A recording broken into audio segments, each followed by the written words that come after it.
Assalamualaikum warahmatullahi wabarakatuh. Halo semuanya. Pada kesempatan hari ini bertemu lagi dengan Ibu Eka yang akan membahas materi kimia. Materi kimia apa yang akan kita bahas hari ini? Langsung aja ke materi cekidot. Untuk tujuan pembelajaran kita, peserta didik diharapkan dapat menganalisis hubungan antara konfigurasi elektron dengan letak unsur dalam tabel periodik. Sehingga diharapkan sebelum kita belajar materi hari ini, kalian harus sudah memahami materi mengenai konfigurasi elektron, terutama menggunakan aturan Aufbau. Lanjut. Di sini salah satu contoh tabel periodik. Tabel periodik ini merupakan tabel yang berisi seluruh unsur yang telah ditemukan di muka bumi ini. Dan dalam menyebutkan letak unsur dalam tabel periodik, kita mengenal dengan dua istilah. Istilah yang pertama adalah golongan, dan yang kedua adalah periode. Kita bahas satu persatu yuk. Untuk periode merupakan lajur horizontal dalam sistem periodik unsur. Jadi lajur horizontal atau bisa juga lajur ke samping.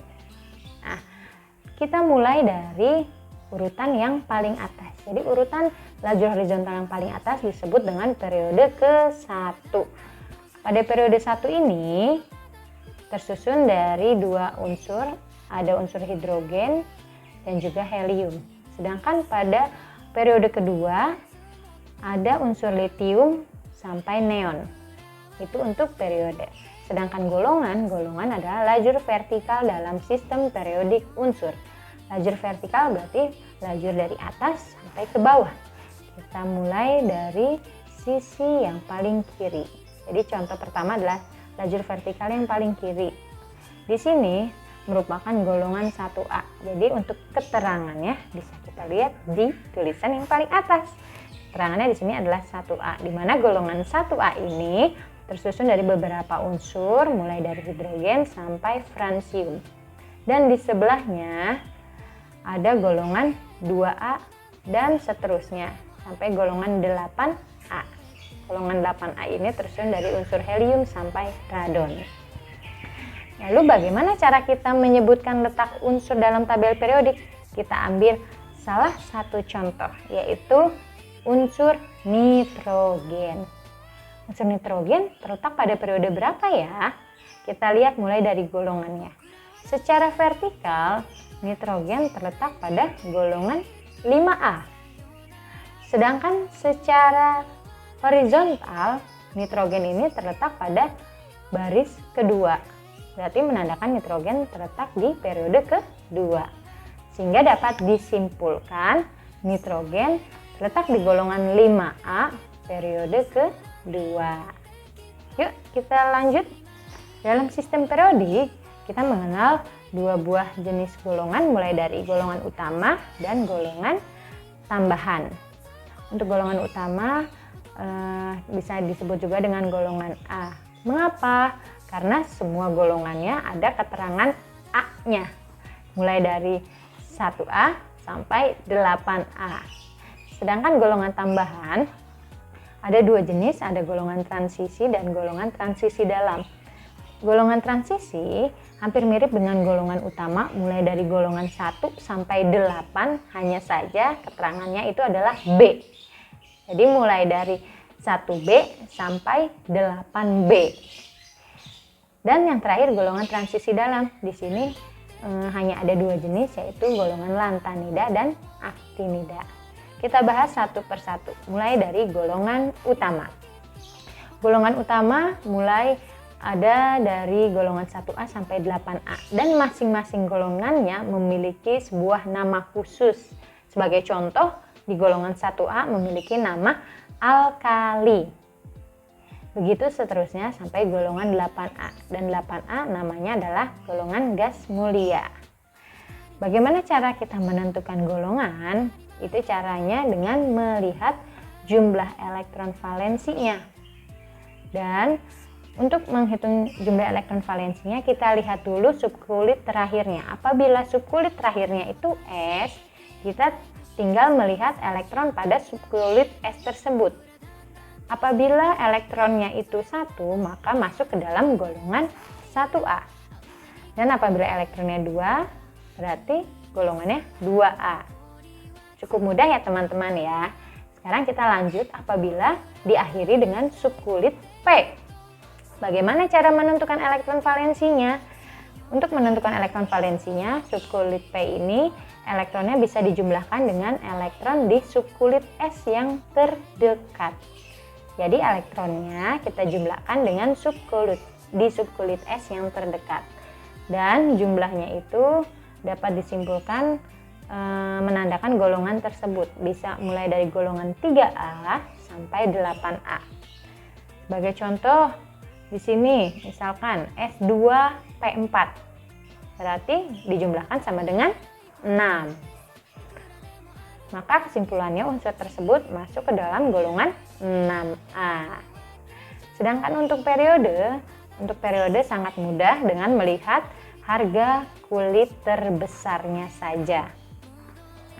Untuk contoh soalnya, di sini kalian diminta untuk menentukan golongan dan periode dari unsur oksigen dengan nomor atom 8. Di mana langkah pertama yaitu menuliskan terlebih dahulu konfigurasi elektronnya, yaitu 1s2, 2s2, dan 2p4. Diakhiri dengan P. Maka dalam penentuan elektron valensinya harus dijumlahkan dengan elektron di subkulit S yang terdekat. Nah, S terdekatnya ini memiliki 2 elektron. Dijumlahkan dengan elektron di P, maka jumlahnya sebesar ataupun sebanyak 6. Disimpulkan, maka oksigen itu terletak pada golongan 6A. Sedangkan untuk periodenya, di sini kulitnya ada kulit ke-1, kulit kedua, dan kulit kedua. Maka kulit terbesarnya adalah 2. Sehingga oksigen itu terletak pada periode kedua dan golongan 6A. Dalam tabel periodik, golongan utama itu terletak di sisi kiri dan sisi kanan tabel periodik. Di sisi kiri ada 2 golongan, mulai dari golongan 1A dan golongan 2A. Dan di sisi kanan mulai dari golongan 3A sampai 8A. Lanjut ke golongan transisi. Golongan transisi ini hampir mirip dengan golongan utama mulai dari golongan 1 sampai 8. Bedanya di sini keterangannya adalah B.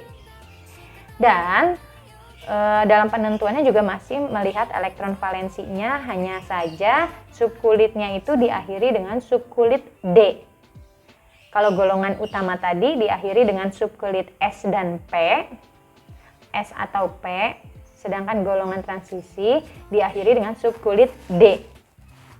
Nah, untuk menghitung elektron valensinya, elektron di subkulit D ini kita jumlahkan dengan elektron di subkulit S yang terdekat. Sebagai contoh, D5. Berarti elektronnya harus kita jumlahkan dengan elektron di S terdekat. S2D5. Jumlahnya sama dengan 7. Dapat disimpulkan bahwa unsur tersebut terletak pada golongan 7B. Lalu bagaimana apabila jumlah elektronnya itu lebih dari 8? Apabila jumlah elektronnya itu lebih dari 8, di sini ada beberapa catatan. Apabila elektronnya antara 8 sampai 10, maka unsurnya masuk ke dalam golongan 8B. Jadi jumlahnya 8, 9 ataupun 10 semuanya masuk ke dalam golongan 8B. Sedangkan apabila jumlah elektronnya itu 11, maka unsur tersebut masuk ke dalam golongan 1B. Dan yang terakhir, apabila jumlah elektronnya itu 12, maka termasuk ke dalam golongan 2B. Untuk periode tetap sama dengan melihat kulit terbesarnya. Di sini ada contoh soal diminta menentukan golongan dan periode dari unsur titanium dengan nomor atom 22. Kita buat konfigurasi elektronnya. Ternyata subkulit terakhirnya itu adalah D, yang menandakan titanium termasuk ke dalam golongan transisi. Kita hitung dulu elektron valensinya. Maka kita harus menjumlahkan elektron di D ini dengan elektron di S terdekat. kita jumlahkan, ternyata didapatkan jumlahnya itu sebanyak 4. Sehingga kita simpulkan bahwa titanium ini terletak pada golongan 4B. Untuk periodenya kita lihat kulit terakhirnya itu atau kulit terbesarnya itu 4, kulit keempat. Berarti titanium terletak di periode keempat golongan 4B. Untuk letaknya dalam tabel periodik, unsur transisi ini berada di tengah-tengah atau di antara unsur golongan 2A dan 3A. Jadi terletak di tengah-tengah antara unsur 2A dan 3A. Mulai dari golongan 3B, 4B, 5B, sampai ke 2B. Lanjut untuk golongan yang terakhir yaitu golongan transisi dalam. Dalam golongan transisi dalam ini ada 2 jenis, lantanida dan aktinida. Namun dalam penentuannya itu lebih mudah dibanding yang sebelumnya. Di sini kita tidak perlu menghitung elektron valensinya, melainkan kita hanya melihat kulit pada subkulit F yang terakhir. Jadi kita melihat kulit pada subkulit F yang terakhir. Sebagai contoh, di sini kulit F-nya 4. Maka apabila kulit F-nya itu 4 masuk ke dalam golongan lantanida. Sedangkan apabila kulit F-nya itu 5 maka masuk ke dalam golongan aktinida. Di sini ada contoh diminta untuk menentukan golongan dan periode dari cesium dengan nomor atom 58. Ketika dikonfigurasi ternyata kita dapatkan subkulit terakhirnya itu adalah 4F. Berarti kalau 4F masuk ke dalam golongan lantanida. Jadi berapapun elektron di 4F tersebut itu tidak usah dilihat. Yang penting kulitnya 4F berarti golongan lantanida. Sedangkan kalau 5F berarti aktinida. Untuk periode tetap sama dengan melihat kulit terbesarnya. Di sini kulit terbesarnya adalah 6. Berarti cesium masuk ke dalam periode ke-6. Nah, dalam tabel periodik ini unsur ataupun unsur-unsur dengan golongan transisi dalam itu terletak di antara golongan 2A dan golongan transisi dan hanya ada di periode ke-6 dan ke-7. Dan keunikannya lagi, golongan transisi dalam itu lajurnya adalah lajur horizontal. Jadi dia ke samping. Jadi di periode ke-6 itu golongan lantanida dan di periode ke-7 itu adalah golongan aktinida. Seperti ini. Oke, terima kasih. Sudah selesai materi dalam penentuan golongan dan periode hari ini. Semoga apa yang kita bahas dipahami oleh kalian semua dan dimengerti. Apabila masih ada yang ditanyakan, bisa dengan menuliskan di kolom komentar di bawah ini. Sekian dari Ibu. Wassalamualaikum warahmatullahi wabarakatuh. Bye-bye.